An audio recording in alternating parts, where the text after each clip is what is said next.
I really wish this was fake news. I really wish this wasn't true. Absolutely horrific. A woman testified yesterday in front of Congress, and her job was to literally facilitate human trafficking of children on U.S. taxpayer dollars. You're not going to believe me. I'm some random guy on the internet. Please check out this interview. Biggest failure in government history that I have ever witnessed. Despite raising case after case of trafficking, HHS ORR leadership and the contractor allowed children to be trafficked on their watch, and the taxpayers continue to fund it. My name is Deborah White.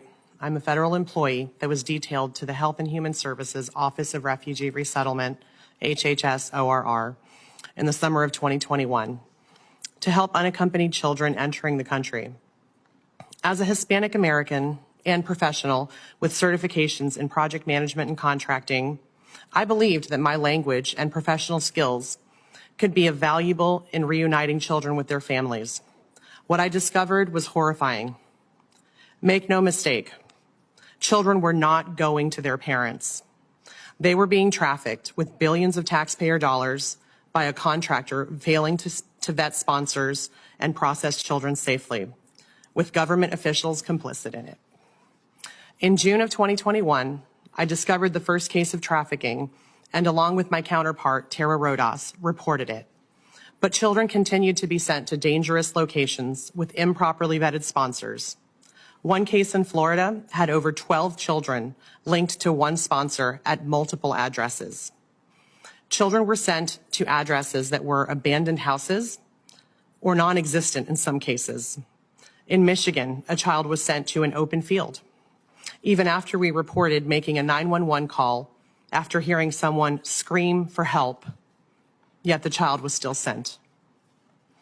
When I raised concerns about contractor failures and asked to see the contract, I was told, and I quote, "You're not going to get the contract and don't ask for it again."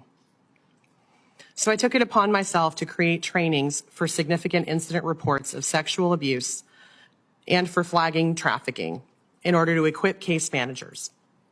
But children continued to be sent to dangerous places. We never saw sponsors face to face, and fake documents were rampant.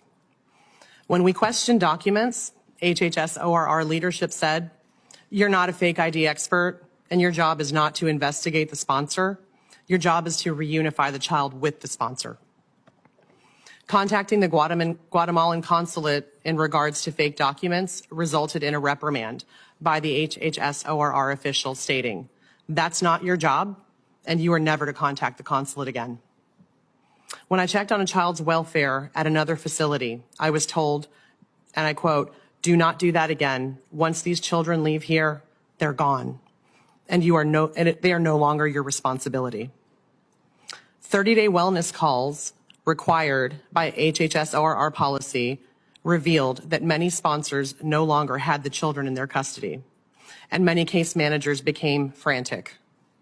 But HHS ORR leadership instructed us to stop doing the 30-day calls and stated that they would be done at the National Call Center from now on. Repeatedly, the program prioritized speed over safety. HHS ORR and Cherokee Federal, the prime contractor, created a quote-unquote strike team to remove children faster, ignoring warnings that came from case managers that children were being trafficked. As a certified project manager and contracting official, I could have ensured that the contract terms and conditions were upheld, but my offers for help were repeatedly rejected. Cherokee Federal staffed the site with several unqualified, unvetted, and quite frankly, dangerous contractors with access to vulnerable children that did not get the appropriate support, services, or humanity that they deserved after a most treacherous journey. I have seen these children, I have interviewed these children, and I have stories that will haunt me for the rest of my life. The HHS ORR program is the biggest failure in government history that I have ever witnessed. Despite raising case after case of trafficking, HHS ORR leadership and the contractor allowed children to be trafficked on their watch, and the taxpayers continue to fund it. I plead with you to give these exploited children a fighting chance. Please save them and investigate this program. We've spent countless hours with Senator Grassley's staff as part of this investigation.